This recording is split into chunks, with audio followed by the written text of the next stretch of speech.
Hola, hola a todos. Espero todos estén muy bien. Esta es nuestra reunión número 15, que hemos denominado Tregua a la Política. Aprovechemos nuestros recursos y desarrollemos el país. Esto es referido a una cita que hizo don Antonio Raimondi y creo que es adecuada para el momento. Estarán con nosotros dos ilustres ciudadanos peruanos: Pablo Bustamante, economista, consultor y director fundador de Lampadia, y Alfredo Bullard, abogado, escritor, analista y docente universitario. Vamos a empezar con Pablo y luego pasamos a Alfredo. Gracias por estar con nosotros a todos y gracias, Pablo y Alfredo, también por tener la gentileza de venir a exponer. Adelante. Muchas gracias, Pepe, por la invitación. Y también quiero agradecerte muy especialmente por haber elegido el título de esta presentación basado en el artículo que publicamos en Lampadia, Das tregua a la política, que se refería a una frase de Raimondi que hace 150 años nos dijo: das tregua a la política y consagraos a conocer vuestro país y a los inmensos recursos que tiene, que nunca le hemos hecho caso, por supuesto. La situación es que hoy día estamos muy confundidos. Ya no sabemos qué es bueno y qué es malo para el Perú. Ya nos hemos olvidado de que sí podemos hacer las cosas bien. La política, los medios y muchos analistas están sembrando confusión. Desde el año 2011, que entró Humala, hemos perdido el norte. Hemos dejado de apuntar al desarrollo, hemos sembrado odio entre los peruanos y se ha generado una situación que nos está haciendo regresionar de manera muy grave. Por ejemplo, ¿no? En cuanto a gentes que dicen cosas, estos días está circulando en las redes un escrito supuestamente basado en lo que Michael Porter dijo en el Perú hace algunos años. Y voy a leer unas cuantas frasecitas porque son verdaderamente impresionantes, ¿no? El crecimiento económico del Perú no se ha reflejado en beneficio para la mayoría de la población. Esto es absolutamente falso. Sino cómo es que se redujo la pobreza de 60 a 20%. Cómo es que bajó la mortalidad infantil de 75 por 1000 a 18 por 1000 al año 2011, desde el 90. ¿Cómo es que sucedieron esas cosas? Otra, el Perú ha vivido estos años una ilusión exportadora porque las cifras en azul proceden del alza de las materias primas, mientras que nuestra exportación de productos con valor agregado permanece inmóvil. Falso también, porque sí aumentó el cuánto. Desde que se instaló la Constitución del 93, el Perú empezó a invertir. Regresó la inversión privada al campo, o sea, a la minería, al agro, a la pesca, al turismo, que también está en las regiones.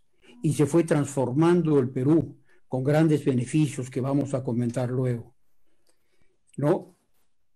Raimondi efectivamente, con su sabiduría, nos dio el consejo clave: desarrollen sobre lo que tienen. La prioridad es el desarrollo y la reducción de la pobreza. En fin, veamos, por ejemplo, algunos indicadores que pasó después de la Constitución del 93, ¿no? El año 90, el Perú era prácticamente un estado fallido. Nuestros datos eran clamorosos. Por ejemplo, los ingresos fiscales eran el 3.8% del PBI. 3.8% del PBI.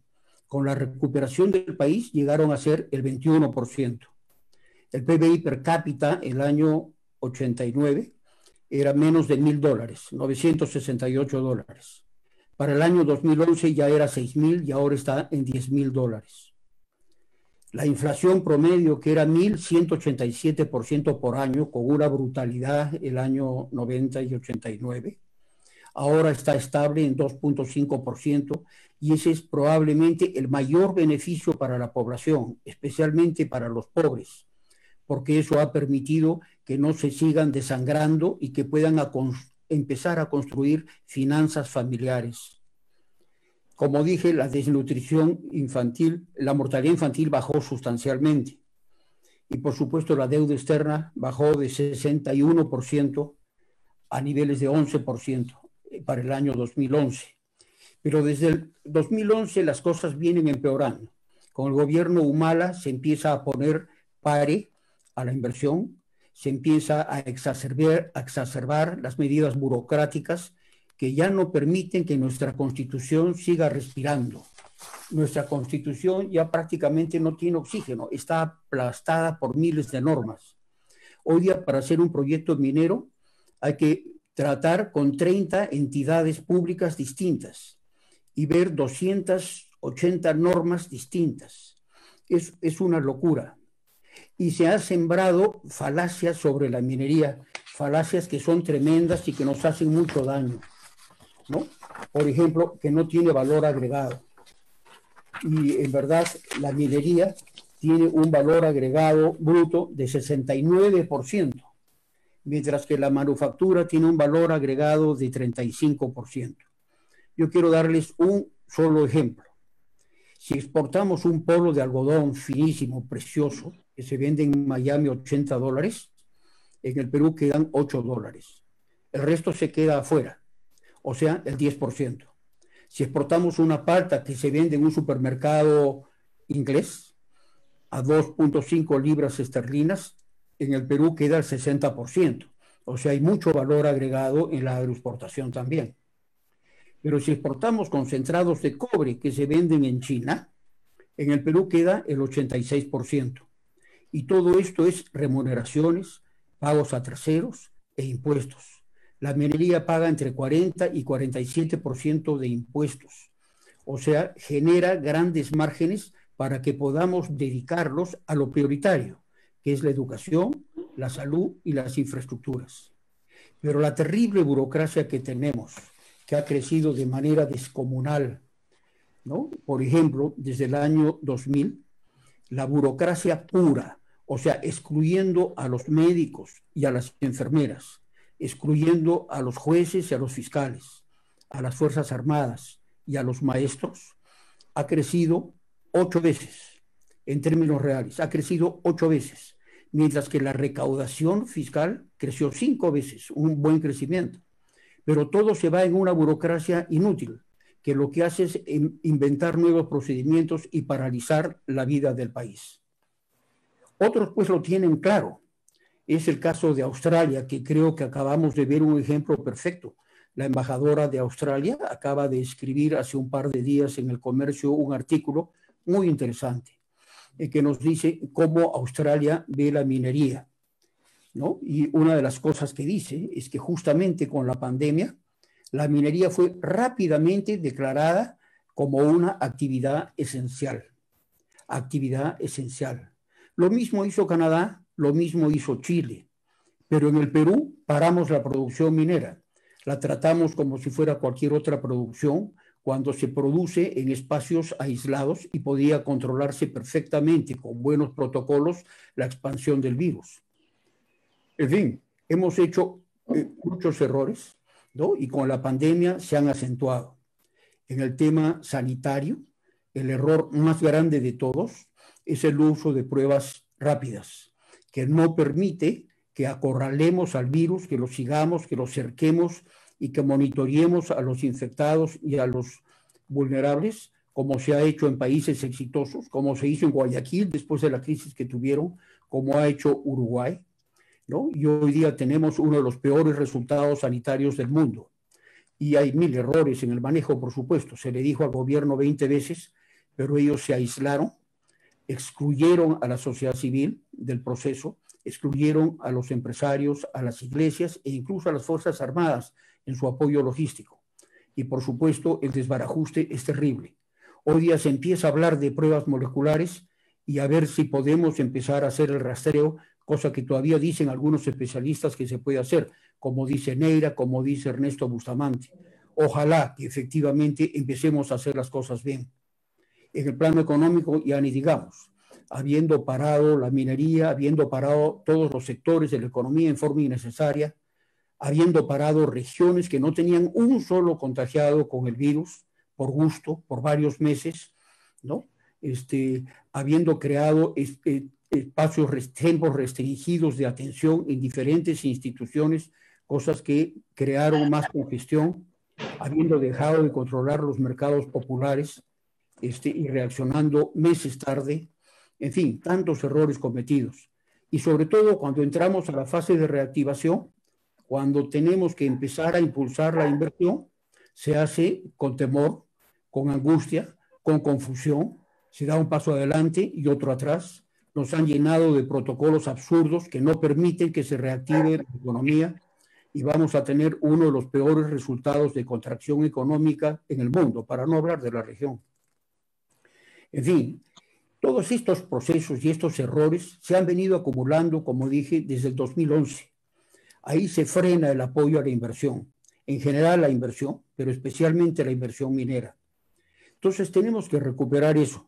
Si queremos ir adelante, si queremos recuperar la salud de la economía, si queremos evitar que el aumento de la pobreza, que va a pasar de un 20 a un 30% de la población, podamos reducirlo en un tiempo rápido, si queremos evitar que muchos ciudadanos vivan en pobreza nuevamente por muchos años, tenemos que hacer un programa muy acelerado de recuperación. La caída es rápida, la recuperación tiene que ser rápida. Y solo puede haber recuperación rápida si se fomenta la inversión, si se fomenta la inversión privada, que es el 80% de la inversión, si se fomenta la inversión en infraestructuras de grandes proyectos, como Chavimochic, como Majes-Iguas 2, como la línea 2 del metro, cosas que están paradas. Si se fomenta la inversión en los proyectos mineros que tienen la posibilidad de contribuir rápidamente a crecimiento. Pero no solo eso, crean empleo y generan encadenamientos en otros sectores, que aparte del sector transporte, del sector agricultura, también en el sector manufactura. Nosotros hoy día exportamos maquinaria minera a China gracias al desarrollo minero y a cómo los sectores se han ido acoplando desde que la economía recobró sensatez. Pero nuestros políticos y muchos de nuestros medios están en otra. No entienden, no quieren entender. Parece ser que fuera al propósito, porque efectivamente si quieres destruir la economía de mercado para crear una plataforma política de un socialismo decimonónico, resulta pues muy conveniente lo que se ha logrado. Pareciera ser al propósito, porque es difícil pensar que tantos errores se hayan cometido y que no haya propósito de enmienda. En fin, es una situación bastante difícil, pero creo que se trata fundamentalmente, repito, de fomentar la inversión en infraestructuras y en minería, pero sobre todo en recuperar la armonía entre los peruanos. No podemos seguir sembrando odios, no podemos seguir haciendo divisiones. Hay que invitar a la sociedad civil a unirse en la gesta de recuperar el desarrollo. Hay que invitar al sector empresarial, a las iglesias, a las Fuerzas Armadas. Los peruanos tenemos mucha capacidad. La vuelta que le dimos al Perú después de la crisis de 30 años que terminó a principios de los 90 fue espectacular. Pudimos lograr grandes desarrollos sociales, para no hablar de lo económico. Eso mismo lo podemos hacer hoy día. Estamos intactos para hacerlo. Tenemos gente valiosa. Mucha gente habla mal de los peruanos. Yo no creo que los peruanos son malos. Yo creo que lo que está funcionando mal es el sistema. El peruano en su naturaleza es positivo, es trabajador, es creativo. Pero aparte de eso, como dijo Raimondi, tenemos todos los recursos de la tierra para poder generar riqueza y salir de pobres de una vez por todas. Este país nunca debió ser un país pobre. Lo hemos hecho pobre por nuestras políticas, por nuestros errores, por la lamentable evolución de la mala política, la debilidad de los medios y por la anomia de la clase dirigente, que callados en sus balcones muchos hemos observado cómo se malograba el país, cómo se interrumpía un circuito virtuoso el año 2011 que hasta hoy nos ha conducido cada vez más abajo y a una peor situación. El Perú es muy grande, es más grande que sus problemas, como decía Basadre. Es hora de que lo enfrentemos todos juntos y si no nos deja el gobierno, tenemos que exigirlo. Gracias, Pepe. Gracias, gracias. Seguimos entonces con Alfredo. Adelante, Alfredo. Gracias, Pepe. ¿Se me escucha bien? Sí, perfecto. Perfecto. Bien, bueno, primero agradecerle a Pepe la invitación, agradecerle a Pablo la forma como ha enfocado el tema, porque se complementa mucho con la forma como yo voy a tratar de abarcar el problema. Pablo ha explicado muy bien cuál fue el proceso económico y cómo hoy día todos sentimos, por lo menos las personas que pensamos con cierto análisis medianamente racional, digamos, que efectivamente hay un problema con la política. Pero la pregunta, claro, que uno tiene que contestarse, ¿por qué es así? O sea, ¿por qué hoy día enfrentamos a la política de una manera en que la política parece no haber estorbado la economía durante un par de décadas, ¿no? Un poco más, diría yo, casi 3 décadas. Y uno se pregunta por qué. Y yo quiero regresar también a los 90, que es la época que se implementan estas reformas económicas y particularmente a la Constitución, ¿no? Que es una Constitución que en la parte económica ha sido muy buena para el país porque ha establecido unas bases que explican todo lo que ha pasado y todo lo que hoy día aparentemente queremos que deje que pase. Y es que la Constitución tenía, por un lado, efectivamente, como lado positivo, un conjunto de reglas que han sido muy buenas para la economía, pero a su vez la Constitución tenía una serie de reglas que eran muy malas para la política. Quizás no se trata de buscar culpables en este momento, pero la Constitución fue producto del momento en que se dio, ¿no? Donde había una preocupación por la serie de crisis económica que habíamos pasado, pero también, creo yo, había pocos incentivos para crear reglas políticas adecuadas de largo plazo. O sea, la Constitución peruana es una Constitución de largo plazo en lo económico, pero de corto plazo en lo político. Es una Constitución que no pensó más allá, creo yo, en crear una estructura política que sirviera para lo que venía después del gobierno. Y yo creo que eso nos está pasando la factura hoy, ¿no? ¿Qué cosa es lo que veo? Lo que veo es que la Constitución marcó de alguna manera algunos puntos de consenso que los peruanos hemos compartido por varios años y que los gobiernos que han sido gobiernos saltarines, digamos, que no provienen de ninguna línea política clara o línea ideológica clara, han respetado. Y han respetado en términos generales. Se respetaba, perdón, porque eso es lo que comenzó a pasar, la necesidad de preservar un equilibrio fiscal y macroeconómico. Sabíamos que la inflación era un enemigo. Los peruanos teníamos un consenso de que no queremos inflación y queremos un equilibrio fiscal y un gasto razonable y un presupuesto equilibrado, ¿no? Había un consenso de que el país tenía que respetar sus compromisos, cumplir con los contratos. De hecho, tenemos una serie de contratos, de tratados internacionales que hemos suscrito durante todo este tiempo que protegen al inversionista y que generan justamente el marco para que el inversionista venga. Teníamos una idea de que había que simplificar los trámites, de reducir la carga burocrática. Nunca lo hemos hecho con mucho éxito, siempre hemos tenido un fenómeno acumulativo, pero por lo menos estaba en el discurso, ¿no?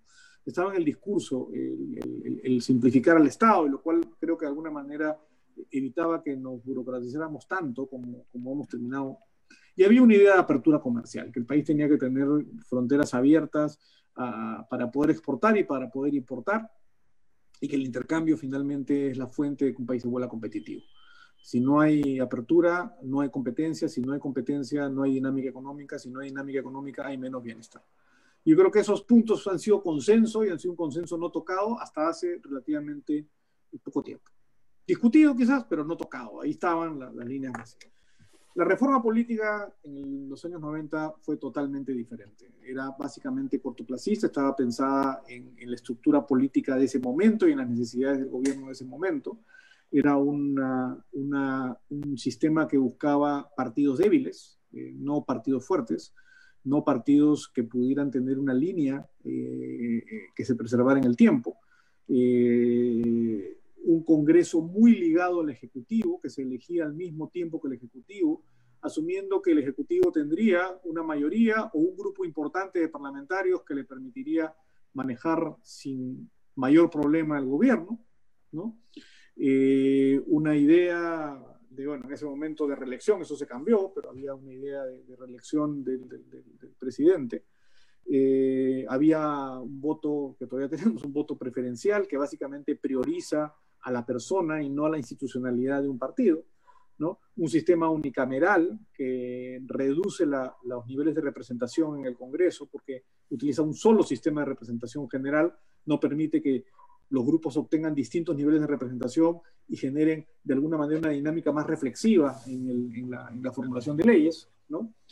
Y todo esto se dio, y es como uno mezclar, así como en la parte económica mezclaron los ingredientes de la manera correcta para que la receta funcionara, la receta en la parte política estaba totalmente mal hecha, bastante mal hecha, y sin embargo pasó y sobrevivió, digamos, desde el punto de vista de la vida social y el mundo en el que vivimos por un muy buen tiempo.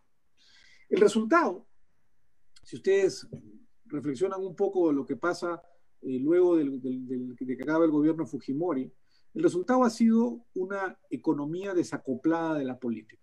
O sea, la verdad, hemos tenido crisis políticas complejas, ¿no? Recordarán ustedes en la época de Toledo que las apuestas eran hasta qué año llega o hasta qué mes llega Toledo, ¿no? Que no iba a poder sostenerse porque no tenía una estructura política que lo soportara, ¿no? Hemos tenido a Alan García con los recuerdos de que se nos venía de nuevo los finales de los 80, ¿no? Después de haber tenido el peor gobierno de la historia, creo que el de ahora sí está haciéndole buena competencia, pero de haber tenido el peor gobierno de la historia, resultó que llegó y no pasó nada. Incluso Ollantumala, coincido con, es el punto de quiebre. Yo creo que Ollantumala es un punto de quiebre en esta situación. Ollantumala, dentro de todo, no desmanteló todo el esquema económico que había, lo afectó y comenzó a generar una tendencia, digamos, que no llega hasta hoy día, pero ahí sobrevivió. Y es interesante, ¿no? Uno veía unas crisis políticas complicadas y la bolsa no se movía, ¿no? La economía no le hacía mucho caso a lo que estaba pasando en la política, como que sentíamos, estos políticos hacen su juego, pero la verdad, mis negocios siguen, mi vida sigue, yo sigo caminando, no tienen mucha posibilidad de afectarme, las cosas siguen. Y efectivamente el país siguió moviéndose con este desacople, digamos, entre la política y la economía. Y yo recuerdo haber escrito varias veces artículos en los cuales decía, muy bien, nos va bien, estamos sobreviviendo, va bien, pero si no hacemos una reforma política, esto acá no es sostenible en el mediano plazo, ¿no? Y yo creo que los síntomas nos condujeron a lo que hoy día tenemos, que es una política sin partidos, es decir, no hay partidos políticos.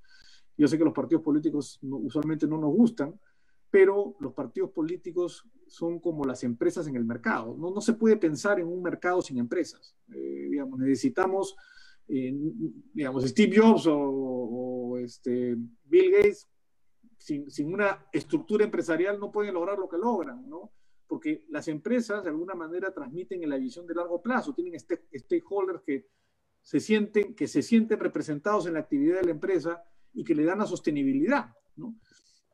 Objetivos de largo plazo, conseguir que esto dure más allá del tiempo que el funcionario de la empresa está en el cargo, y eso hace que le dé sostenibilidad. Pero si no hay partidos, si no hay una organización política que, con todos los defectos que los partidos tienen, piense en el largo plazo, piense en seguir ganando elecciones en el futuro, ¿no? Y de alguna manera obtener el poder que los partidos persiguen, el resultado es un sistema absolutamente ambiguo, impreciso, sin visión, y eso es lo que ha pasado. Nosotros tenemos partidos sin ideología, sin programa. No son partidos, no tenemos partidos. Y esto básicamente genera el mismo problema que tendríamos en un mercado sin empresas. los partidos no agrupan decisiones políticas, no tienen visiones de los bienes públicos que son necesarios para que la sociedad pueda producir los bienes privados que producimos a través del mercado. No hay visión de largo plazo, hay inestabilidad porque siendo que el sistema político es un juego de caudillos y los caudillos no tienen ideología identificable, ni visión identificable, ni programa identificable, entramos a un sistema de saltos continuos, de imprecisión, esta que hemos sufrido todos cuando se nos aceleraba el corazón, cuando iban a hacer el anuncio de cada una de las elecciones que hemos pasado en los últimos años, y se nos aceleraba no por la emoción de quién iba a ganar, sino por el temor de quién podía ganar, ¿no? Y que vamos a volver a experimentar lamentablemente exacerbado en las próximas elecciones. Tenemos una visión, creo que, o una situación que nos coloca en un disparadero, digamos, muy claro, y que sentimos que no hay nada predecible en la política, ¿no? Y la política tiene que ser predecible. Y ustedes van a ver cómo es la política en los países razonablemente civilizados, aunque eso también está sufriendo algún deterioro en los últimos años. Verá que los países civilizados tienen 2 o 3 partidos que son partidos que están ahí hace décadas, son partidos que tienen ideologías diferentes pero parecidas, es decir, los demócratas y los republicanos, aunque ahora con Trump todo ha cambiado un poco, pero los demócratas y los republicanos son más o menos 2 colores, o sea, 2 tonalidades del mismo color. Es decir, no es que uno va a entrar y va a estatizar todo y el otro va a entrar y va a liberalizar todo, tienen un balance, tienen que moverse al centro porque el sistema político, los sistemas de elecciones, los sistemas de representación en el Congreso, la división de poderes, todo este sistema conduce a que si no se mueven hacia el centro, si no se parecen, pierden. Los electores no van a los extremos, ¿no? Pero genera un sistema de balance donde hay una sucesión ordenada en el poder que genera balances un poco más a la izquierda, un poco más a la derecha, pero todos alrededor del centro. Y acá eso no lo tenemos porque ni siquiera tenemos ideología. Uno puede decir qué cosa era Toledo, de izquierda, de derecha, qué cosa ha sido Yantumala, parece de izquierda, pero al mismo tiempo hacía cosas. No tenemos nada muy claro, ¿no? Y eso genera sin duda inestabilidad, ¿no? Las empresas y la economía necesita estabilidad. Y hemos vivido, gracias a Dios, porque el impulso de la economía y la sensación que la economía funcionaba hacía que la gente no quisiera tocar las bases de la economía. No importaba mucho si pensaban bien o pensaban mal, ¿no? Eso es lo que pasa con Alan García. Alan García se da cuenta que hacer lo mismo que hizo en los 80 hubiera sido un desastre. La economía estaba funcionando bien, dejó que las cosas siguieran caminando. Pero el punto, yo creo que es que este desacople no es sostenible en el largo plazo, ¿no? Y necesitamos una institucionalidad política que nos genere cierto... Y uno lo ve, digamos, en distintas expresiones, ¿no? Noten ustedes, no hemos sido gobernados por el mismo partido, salvo una sola excepción, desde que acabó el gobierno militar. Ni siquiera Fujimori postuló con el mismo partido en las 3 veces que fue elegido. Cambiaba de partido, cambiaba la base. Él mismo sacrificaba un poco la organización política que lo había llegado al poder y creaba una nueva. Creaba otra. El único caso ha sido el APRA, ¿no? Que ha tenido 2 gobiernos de signo absolutamente distintos, casi como si hubieran sido 2 partidos diferentes, ¿no? Un bombazo, sí, ¿no? Por totalmente distintos.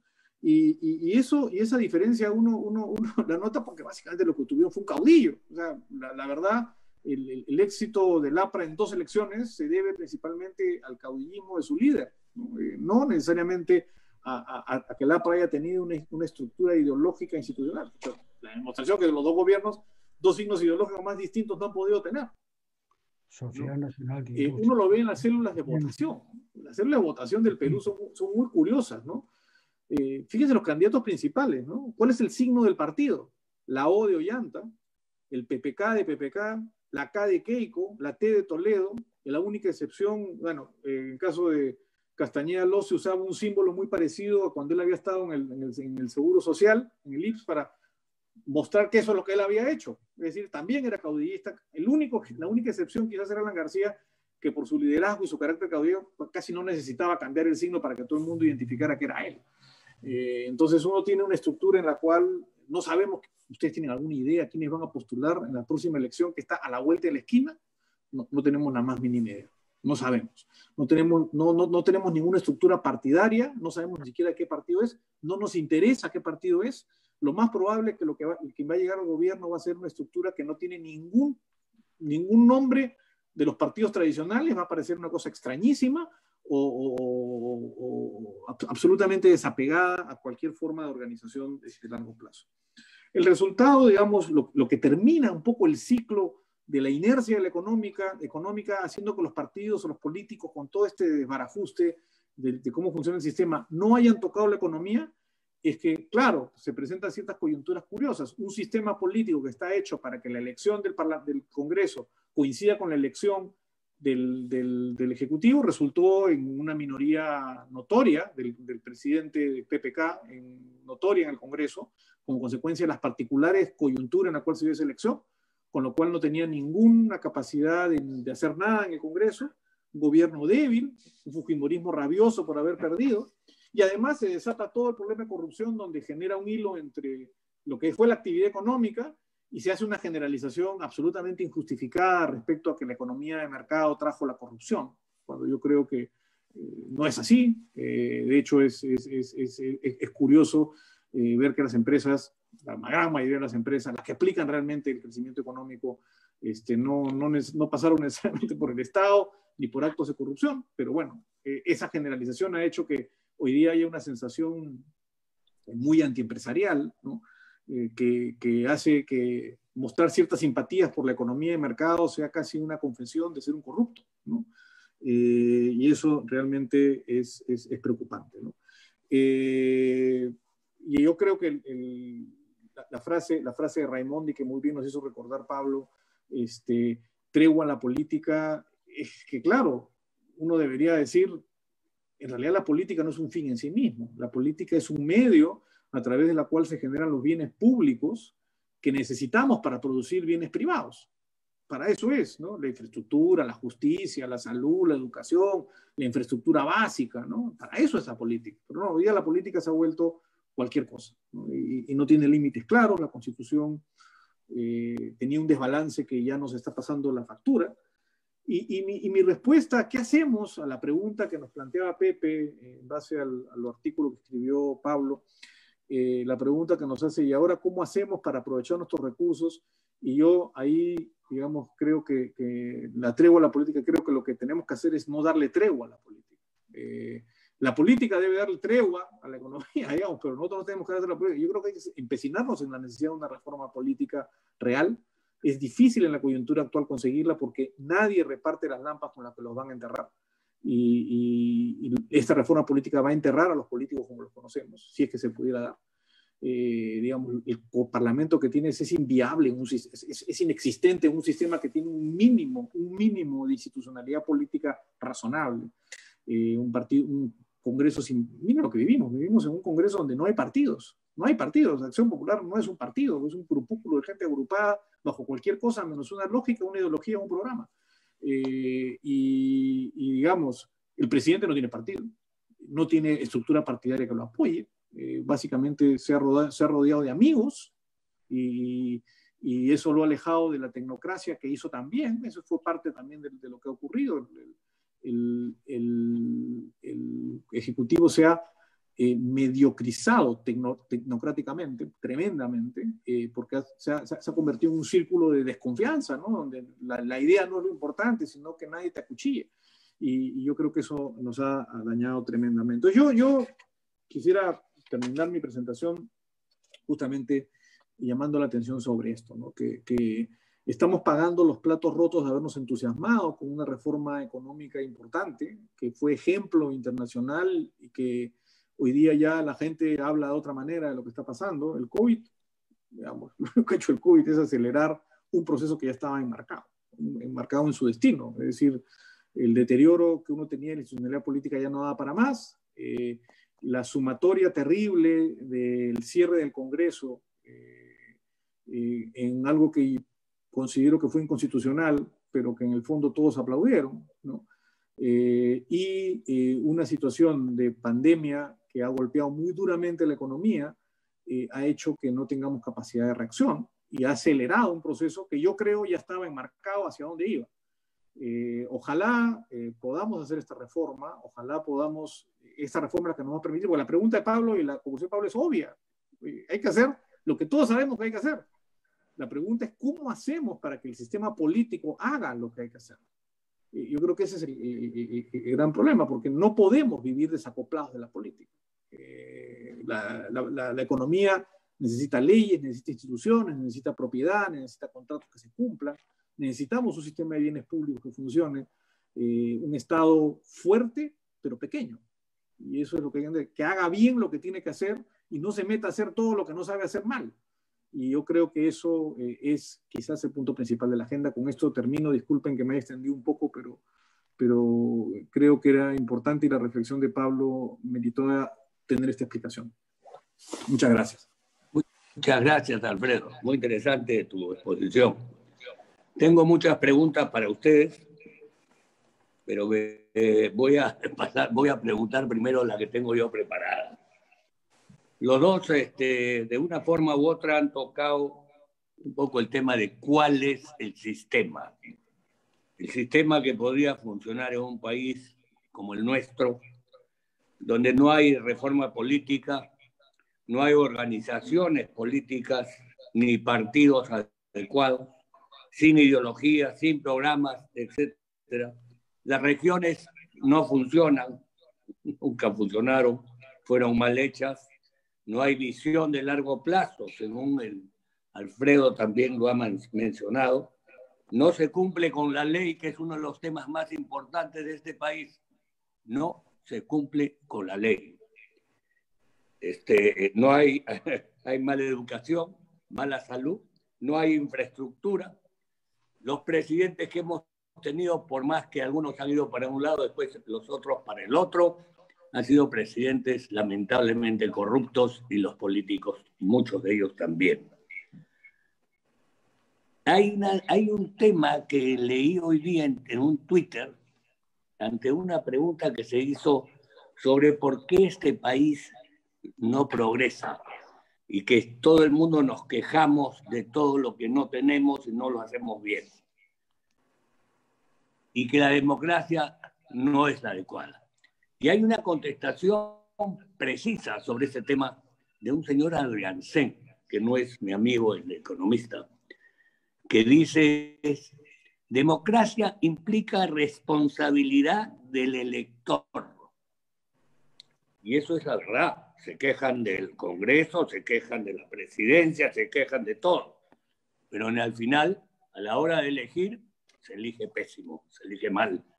Entonces, mi pregunta va a que, ¿cómo hacemos para que realmente el sistema tienda a funcionar o empiece a funcionar? ¿Qué tipo de políticos necesitamos? ¿Qué tipo de presidente necesitamos? Porque ya el tema de los partidos es secundario, porque son más líderes que el partido más funciona el líder que el partido, como ha sucedido con Acción Popular, con Jorge Muñoz, que en el fondo es el que ha levantado de una forma u otra Acción Popular. Pero no es una cuestión ideológica del partido, es una cuestión de personas. Y lamentablemente estamos en eso otra vez. No sé si puedan responderme lo que acabo de mencionar. Gracias. Te empiezo con Pablo.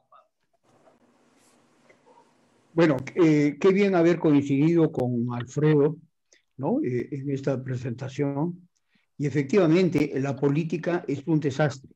No hay partidos, ¿no? No hay ideología, ¿no? Lo que tenemos en esencia es una mala política.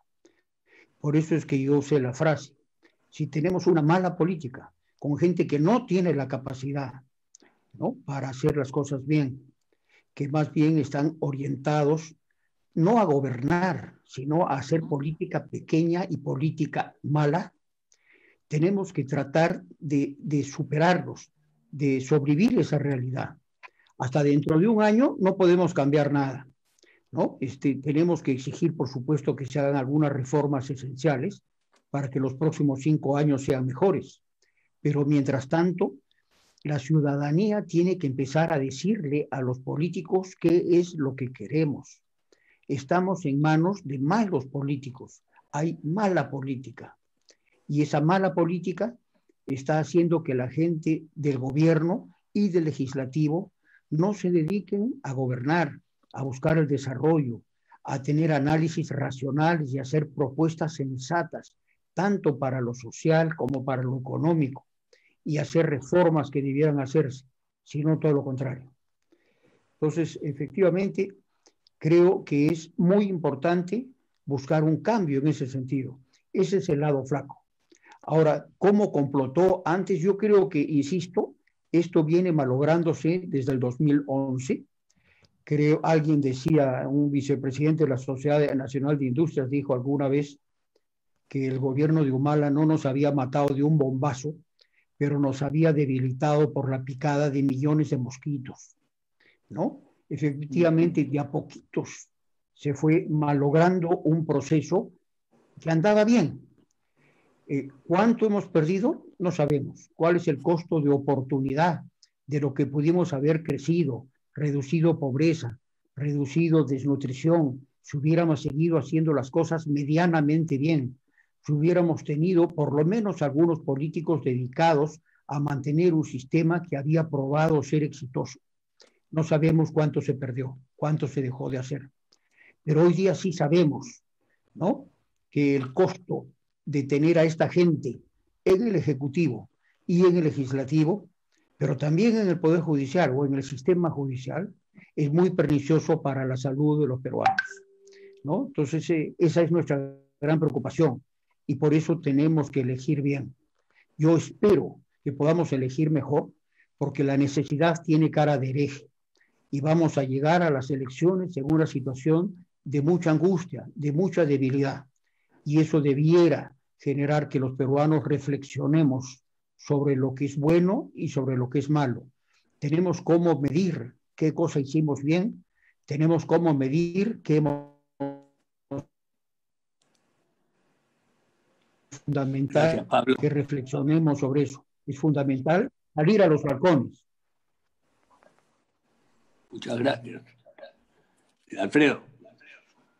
A ver, creo que coincido con todo lo que ha señalado Pablo, y yo quisiera, quizás puedo correr el riesgo de ser un poco conceptuoso, pero creo que hay que regresar un poco a los basics para entender qué cosa es lo que ocurre. Y creo que la frase de Adriansen que cita Pepe me ayuda a explicar el punto que quiero hacer.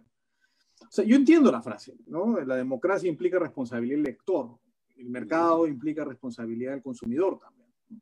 Sin embargo, creo que la visión de que hay que mejorar al elector para que mejore la política es una visión incompleta. No dudo que hay que mejorar al elector para mejorar la política, pero creo que hay que cambiar el ambiente en el cual actúa el elector, ¿no? Para que el elector comience a ser más responsable. Yo creo que es al revés, ¿no? Y yo creo que lo que tenemos es unas reglas que fomentan la irresponsabilidad. Y el problema es que el juego político es un juego en el cual el elector no tiene ningún incentivo para ser responsable. De hecho, la política tiene ese problema, es un dilema que toda la gente que trabaja en ciencia política o en public choice sabe que existe, y es que los electores no les interesa mucho la política, ese es el gran problema. Les impacta, pero no les interesa. ¿Y por qué ocurre eso? En realidad, si ustedes lo analizan desde el punto de vista conceptual, ir a votar es irracional. No tiene mucho sentido. ¿Por qué es irracional?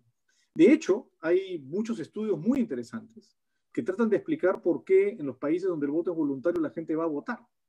Y la razón es muy sencilla. ¿Sabe cuánto vale mi voto en una elección? Mi voto solo tiene algún sentido, solo tiene algún impacto si la elección se define por un voto. En todos los demás casos mi voto es irrelevante porque no cambió el destino de lo que iba a pasar. Es decir, tenemos la sensación, la gente va más a votar como en los países donde el voto no es obligatorio, acá va porque lo ponen una multa, pero en otros lugares va a votar como la gente va al estadio, pudiendo ver el partido en televisión para gozar del asunto político, ir a la cola y conversar sobre política, pero la verdad no tiene mucho. ¿Y eso por qué es? Porque los votantes actuamos bajo la figura de lo que se conoce como ignorancia racional. Y la ignorancia racional es que hay muchas veces que es racional ser ignorante. Es decir, el costo de informarme para tomar una decisión es más alto que el beneficio. Y como vimos, el beneficio de votar es casi nada, es casi cero. Entonces, porque yo voy a votar y no recibo nada a cambio de votar, el candidato saldrá elegido por una mayoría. Entonces, mi interés por enterarme quiénes son los candidatos, cuáles son sus programas, qué cosas han hecho, es muy bajo. Ninguno de nosotros, les puedo asegurar, el votante más responsable de todo lo que estamos escuchando en este momento, ninguno se ha leído todos los CVs de todos los candidatos al Congreso, no se ha leído los programas de los partidos, no contaría mucho, digamos, pero no se ha informado mayormente. Decide votar un poco por intuición, por lo que ve, por lo que siente, y realmente no se entera. Esa ignorancia racional hace que el votante actúe en un contexto similar a ser irresponsable, pero es porque realmente esto se ve además en todo. Yo soy ignorante racional en medicina, yo decidido estudiar Derecho. He decidido no saber medicina porque si tuviera que saber de todo, no podría saber de nada, en realidad. Entonces, y de la misma manera, si yo tengo problemas en mi vida y tengo que conseguir trabajo, resolver problemas a mis clientes y todo, ponerme a estudiar, digamos, quiénes son los candidatos para algo que a mí no me reditúa nada, tiene muy poco incentivo. Por eso es que las reglas son tan importantes. La gente suele confundir que la competencia política es mejor como cuando ocurre con la competencia económica. Entonces te dicen cosas como, mejor es el voto preferencial, porque yo puedo expresar mi preferencia por una persona específica y no por un partido. Yo quiero justamente no darle al partido el poder. Ese es un error.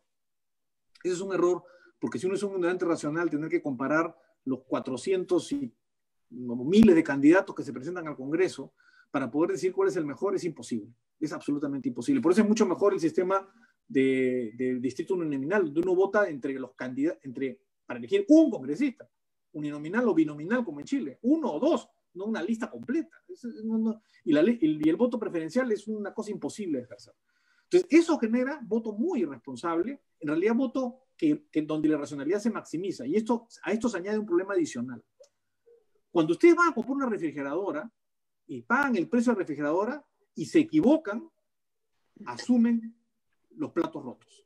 Si la refrigeradora que compraron es mala, les cuesta a ustedes porque no funciona, la comida se les malogra. Pero cuando ustedes votan por alguien, el costo se lo trasladan a todo el mundo, porque si se eligió un candidato malo, ese candidato gobierna a todos y todos sufrimos las consecuencias. Entonces, el problema en la política es que si no tenemos unas reglas que encaucen la votación para que el resultado sean partidos organizados de cierta manera, no va a funcionar. No va a funcionar. No se trata de generar más competencia por competencia, se trata de generar reglas que arrojen ese resultado.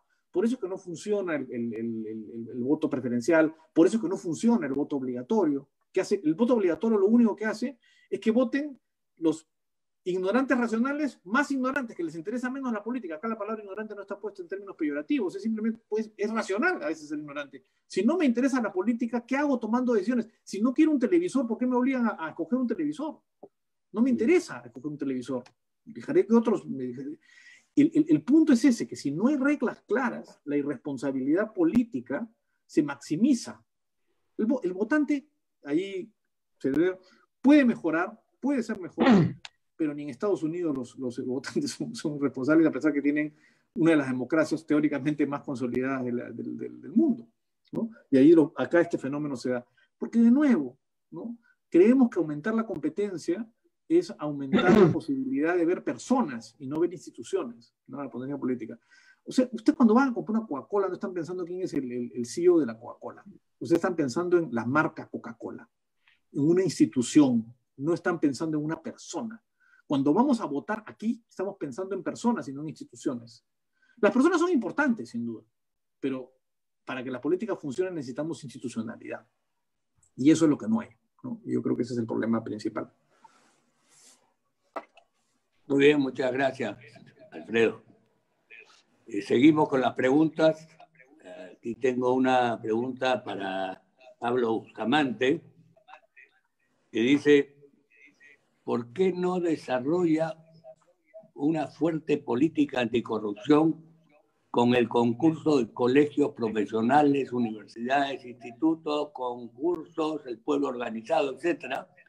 La corrupción tiene que ser preventiva antes que ex post, cuando ya no se puede recuperar nada, pues los corruptos buscan los mejores abogados para protegerse. Dice para ti, Pablo. Ya, gracias. Bueno, el tema anticorrupción es absolutamente vital. Nos ha hecho un daño tremendo. Creo que en los últimos años se está empezando a movilizar desde la sociedad civil procesos, ¿no?, que buscan la transparencia, ¿no? Por ejemplo, en UNCADE nació hace un par de años la búsqueda de integridad. Hay una estructura societaria que está fomentando que las empresas se afilien a procesos de integridad que sean más transparentes, que recusen la corrupción, que consigan acreditación de que están comprometidos con la lucha contra la corrupción, etcétera. Creo que tenemos que fomentar esos procesos, pero igual esta corrupción está amarrada a nuestras estructuras, ¿no? Por ejemplo, un tema que no hemos tocado es la estructura de los gobiernos regionales. Son gobiernos fraccionados, desarraigados de la nación, ¿no? O sea, con la descentralización se ha feudalizado el país. Los gobiernos locales y regionales no rinden cuentas. No hay una segunda instancia sobre sus decisiones. Si alguien es afectado por ellos, tienes que ir al Poder Judicial, donde tienes que esperar que Dios los resuelva en muchos años, ¿no?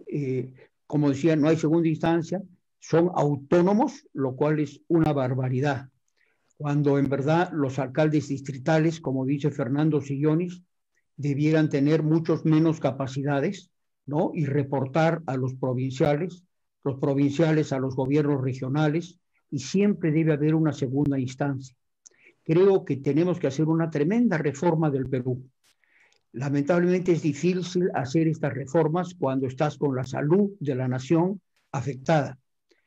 Sin embargo, sí creo yo que esa situación de afectación puede propiciar una mayor reflexión, a pesar de esta ignorancia que explica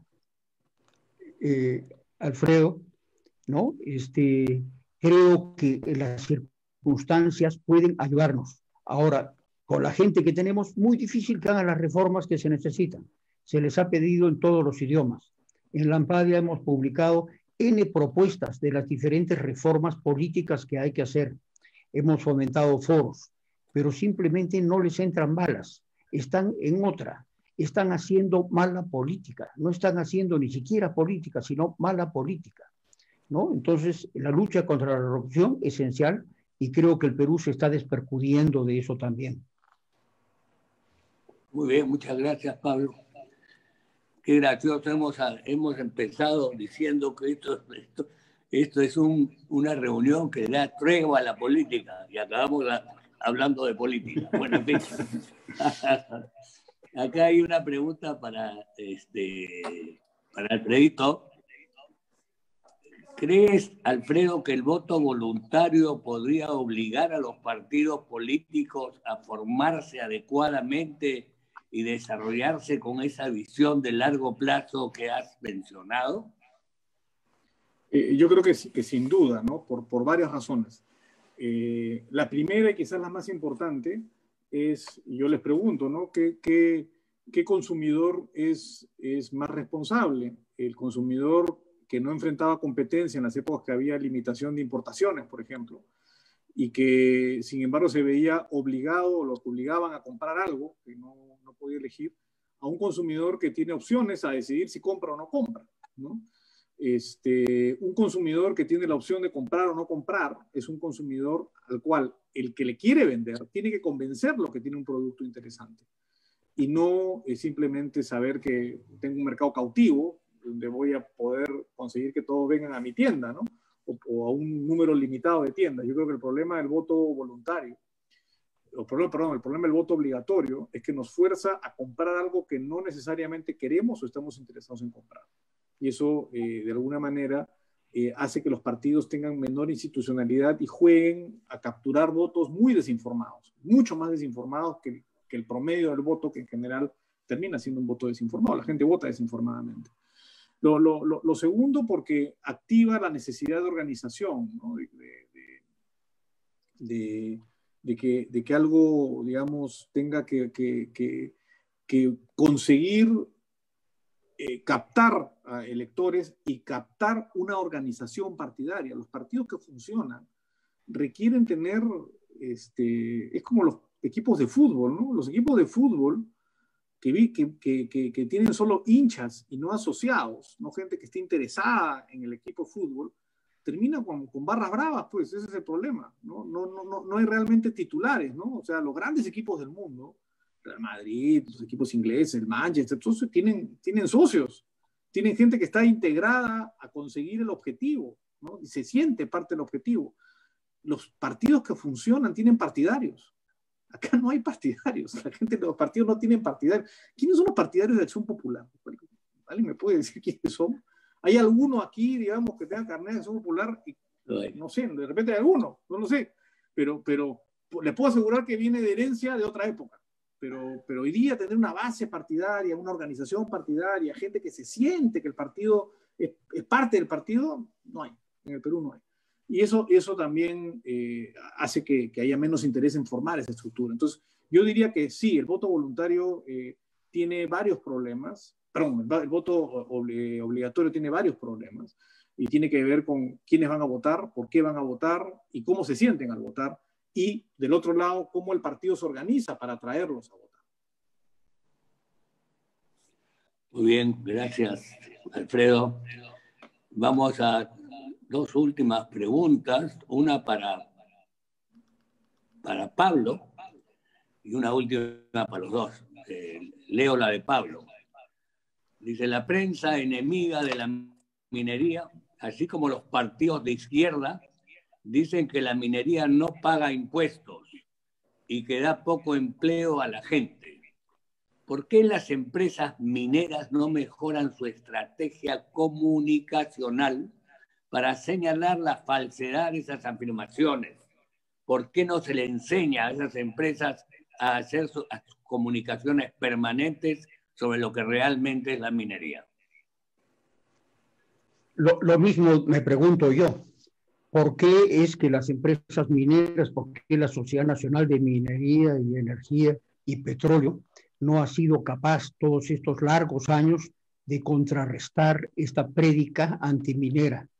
La minería emplea más o menos a 200,000 personas, pero indirectamente emplea a 1 millón de personas. Entonces, que no genera empleo, falso. Genera encadenamientos tremendos con otros sectores. Ha propiciado un sector industrial exportador de maquinaria y muchos otros sectores como construcción, transporte, agricultura. En verdad, con solo el 10% más o menos del PBI minero, el impacto en la economía es mucho más grande. En cuanto a tributación, las empresas mineras pagan más impuestos que casi cualquier otro sector. Mínimo 40% sobre la renta y hasta 47% dependiendo de las circunstancias. En general, han creado beneficios a la región. Si uno hace un análisis, ¿qué sucede en los distritos mineros? No en las provincias, que es más grande. En los distritos mineros, con el índice de desarrollo humano, puede verificar que en los últimos largos años el desarrollo humano, el índice de desarrollo humano ha mejorado sustancialmente en los distritos mineros, pero se dice lo contrario. Entonces, efectivamente, hemos caído víctimas de relatos que han sido difundidos por los medios, ¿no es cierto? Y hemos sido incapaces de contrarrestarlos. Una de las razones por que la ANPADIA nació fue para eso, para contrarrestar esas cosas. No hemos podido hacer mucho. En verdad somos muy pocos los que estamos tratando de defender las ideas buenas en el Perú y la buena política. Y para terminar, tal vez, corrigiendo a Raimondi, habría que decir, das tregua a la mala política, que creo que es el problema. Muy bien, Pablo. Gracias, Pablo. Voy a agregar algo a lo que acabas de mencionar. Me han pasado un video de un señor chileno, que seguramente algunos de ustedes lo han visto, que les habla a sus compatriotas. Y entre las cosas que dice el señor chileno, habla sobre la derecha y la centro derecha.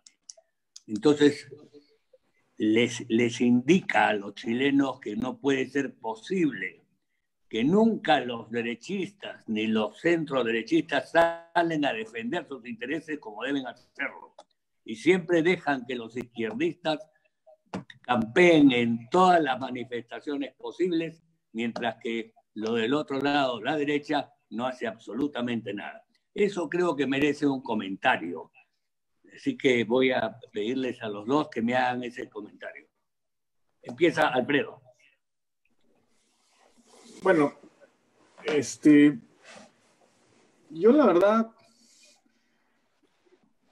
lo que siento es que las discusiones de izquierda y de derecha son discusiones que no son tan relevantes como son las discusiones institucionales, ¿no? Entonces, yo siempre cuando la gente me dice, esta es una posición muy de izquierda, esta es una posición muy de derecha, yo no creo que un poco el sentido de la pregunta es, creo que lo importante es hacer cosas, ¿no? Es interesante, ¿no? Es interesante ver la historia de Latinoamérica, por ejemplo, y descubrir que las reformas pro mercado o favorables a que las cosas funcionen han solido ser hechas por personas que eran de izquierda. Eso es una cosa llamativa, ¿no? Quien haya conocido a Fujimori se dará cuenta que Fujimori de capitalista o de promercado no tenía mucho, ¿no? No tenía nada, él era un socialista. Lo que pasa es que él no era nada, en realidad, ¿no? Ideológicamente no era nada. No. Yo creo que Fujimori era una persona que tenía una sensación izquierdosa en su corazón, pero claro, era matemático, entonces yo creo que entendía que las sumas cuadraban o no cuadraban. Si uno va a la mayoría de países donde las reformas han funcionado, o sea, buena parte de la consolidación del modelo chileno está hecho por gobiernos de la coalición, ¿no? Gobiernos que uno llamaría de izquierda, ¿no?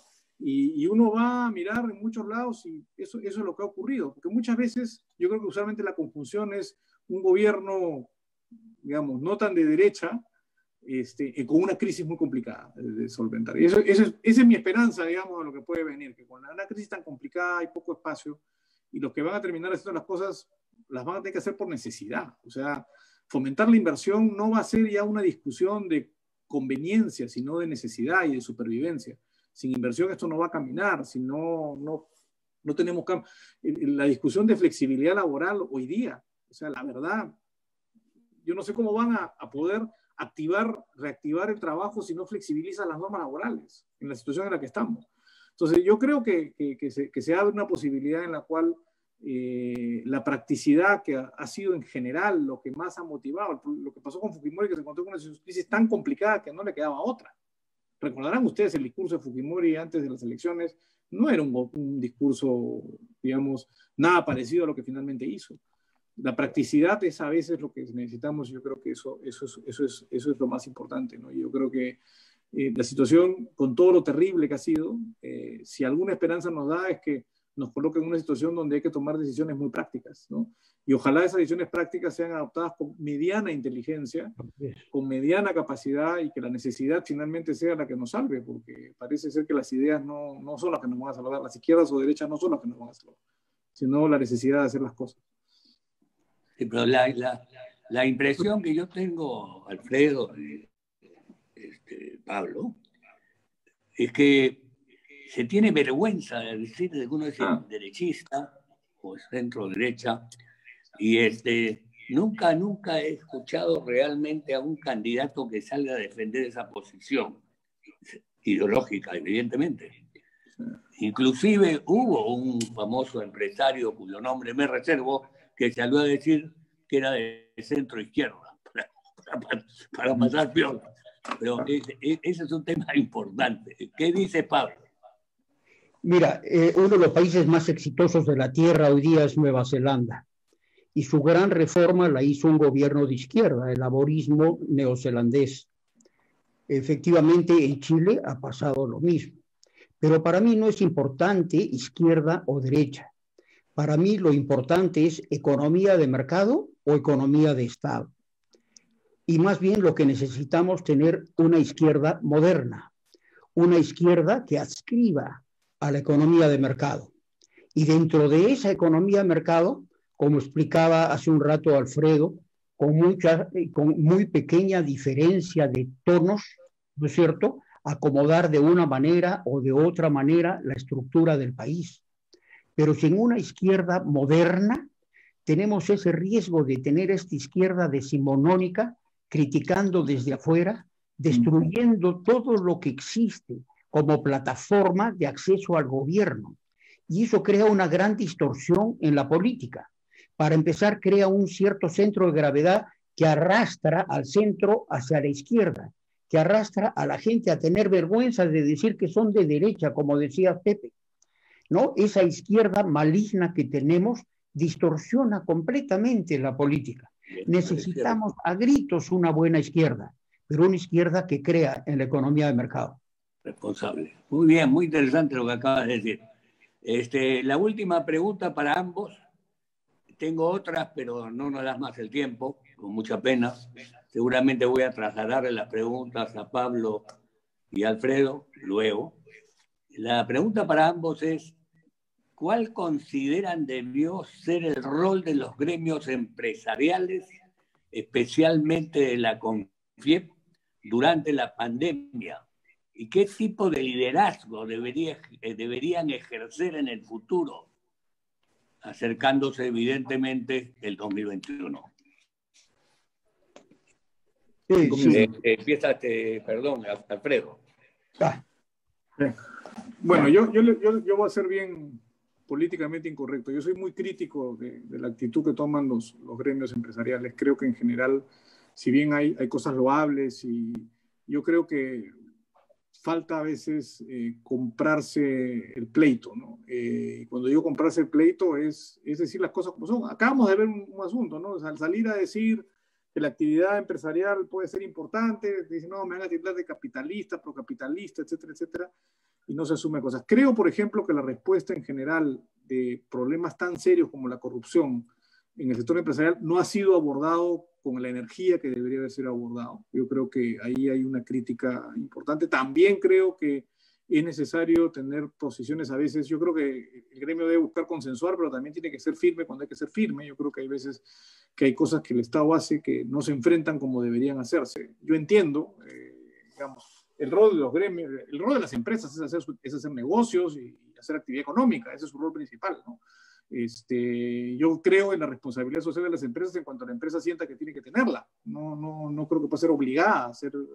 Y yo creo que ahí a veces las empresas han ido cediendo, los gremios han ido cediendo un poco en ese punto, ¿no? Entonces yo sería mucho más proactivo. Yo creo que ahí el gremio tiene que pensar en la necesidad del desarrollo institucional, de las instituciones de las que hemos estado hablando, de la reforma política. O sea, creo que el gremio debería asumir, los gremios deberían asumir el asunto de la reforma política como un asunto central, ¿no? La reforma política y la reforma institucional, la reforma del Poder Judicial, la reforma... Ha habido esfuerzos interesantes, por ejemplo, los juzgados comerciales mejoraron cuando algunos gremios tomaron cartas en el asunto, ¿no? Pero eso tiene que ser, creo que central, ¿no? Porque la verdad, confiar la cosa pública al gobierno es un peligro. Sinceramente es un peligro. Si no tomamos la decisión, los privados, de tomar acciones en la cosa pública, que no necesariamente es meterse en política como participantes activos de política, sino en sentar posiciones, en promover, en empujar la reforma política, creo que estamos cometiendo el error de quejarnos de aquello en que no nos hemos metido. Muy bien, Pablo. Bien, gracias. Efectivamente coincido con Alfredo, no podemos dejar la política, ¿no es cierto?, en manos de los políticos. No podemos dejar el desarrollo del país en manos de gente tan incapaz, tan mal orientada. Y coincido también en que hay mucho que criticar a nuestros gremios, fundamentalmente por su ausencia. Creo que un país que vivió esa revolución de recuperarse después de haber sido un Estado fallido, hacia ser una suerte de estrella internacional en el plano económico y social, ¿no?, debió comprometernos a la acción, debió comprometer a los gremios a participar, a orientar, a sacar lecciones y sobre todo a identificar las cosas que había que mejorar. Pero en general la tendencia en el mundo empresarial y en los gremios es de ponerse de costado, es tener temor de los políticos, tener temor de las represalias que pueden tomar. Entonces no se habla con claridad. Se buscan muchas reuniones en cuartos cerrados, cuando lo fundamental es hablar las cosas con claridad para que la opinión pública vaya formándose criterios adecuados para juzgar cuáles son las buenas políticas y cuáles no lo son. Nosotros tenemos la obligación de ilustrar a la opinión pública qué es lo que hay que hacer en el Perú, qué es lo que no hay que hacer, cuál es la potencia o el potencial que tiene el Perú. Tenemos que refregarlo todos los días. Y si un periodista dice una barbaridad, hay que contradecirlo. Estamos acostumbrados a no contradecir a los medios. Entonces, algunos de nuestros periodistas son vacas sagradas, que cuando alguien los critica, te excluyen del proceso mediático, como me ha pasado a mí, por ejemplo, en Canal N y en RPP, porque yo no me quedo callado, soy incómodo y critico lo que hacen mal. Pero ese es el ambiente de la política limeña, lamentablemente, y creo que tenemos que trascender esa realidad con urgencia. Nuestros ciudadanos necesitan transparencia en el hablar, claridad, realidad sobre las cosas. Basta de hablar a media voz, como decía, no me acuerdo quién, pero con una frase, la maldición o algo así, de hablar a media voz en el Perú. Eso hay que suprimirlo. Tenemos que tener presencia. Pero tú preguntaste sobre la pandemia. En la pandemia, los gremios han sido más bien sacrificados. Han sido criticados injustamente en diferentes sectores empresariales y han sido excluidos de poder colaborar. La colaboración que ha habido de las empresas y de los gremios en la pandemia ha sido formidable. Creo que ha sido un excelente ejemplo de lo que se puede hacer. Y no nos olvidemos que se han hecho esas cosas muy buenas. Y el gobierno no las reconoce y no los agradece. Por eso es que la política, la mala política, sigue dando vueltas y haciéndonos mucho daño. Muy bien, Pablito.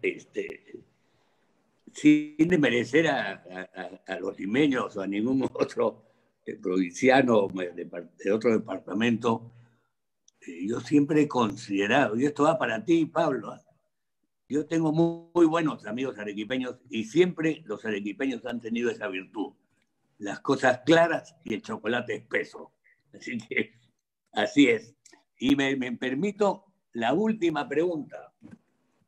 Perfil del candidato que necesitamos. ¿A quiénes tenemos? Vamos a ver. De Soto, Nieto, Sillonis, Benavides. Acción Popular tiene a Raúl Escanseco, a Barnechea, después tenemos a Guzmán, a Urresti. ¿Quién es? ¿Cómo es? ¿Cuál es el que realmente reúne ese perfil que necesitamos? Alfredo. Difícil, ¿eh? Por lo menos no creo. A ver, en el nombre de gente que le tengo mucho respeto, digamos, a otros que no, en los nombres que se han mencionado. Pero dime 2 o 3 nombres, no necesitas, dime todos. Es que la verdad me cuesta identificarlos, ¿no? O sea, a ver, yo puedo coincidir con muchas de las ideas de Soto y claramente creo que Urresti sería un desastre, pero creo que De Soto no tiene la muñeca y capacidad política para hacer las reformas que hay que hacer.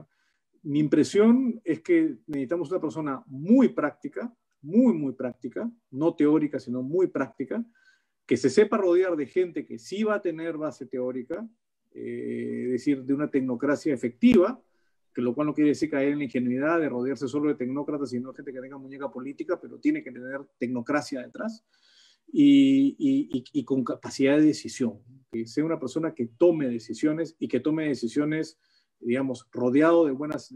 Por ejemplo, la gente... Por lo menos cuando todavía la popularidad de Vizcarra estaba subiendo, lo que la gente le admiraba era que tomaba decisiones. La verdad, a mí me parecía increíble que alguien que no estaba decidiendo o estaba decidiendo cosas claramente equivocadas, se le aplaudiera porque había decidido bien. Yo creo que es una combinación de tomar decisión, de ser práctico. Yo creo que ahora necesitamos una persona muy práctica. A mí, sinceramente, la línea ideológica me preocupa menos. Me preocupa que sea alguien que vea las cosas con claridad, que sepa que hay que tomar medidas. Muchas de ellas van a ser impopulares, pero que sepa que eso de ahí es lo que se necesita.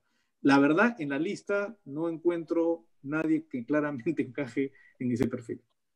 Me faltó Quiabra. Roberto Quiabra también debe estar dentro del equipo. Ya. Gracias, Alfredo. Pablito. Remato.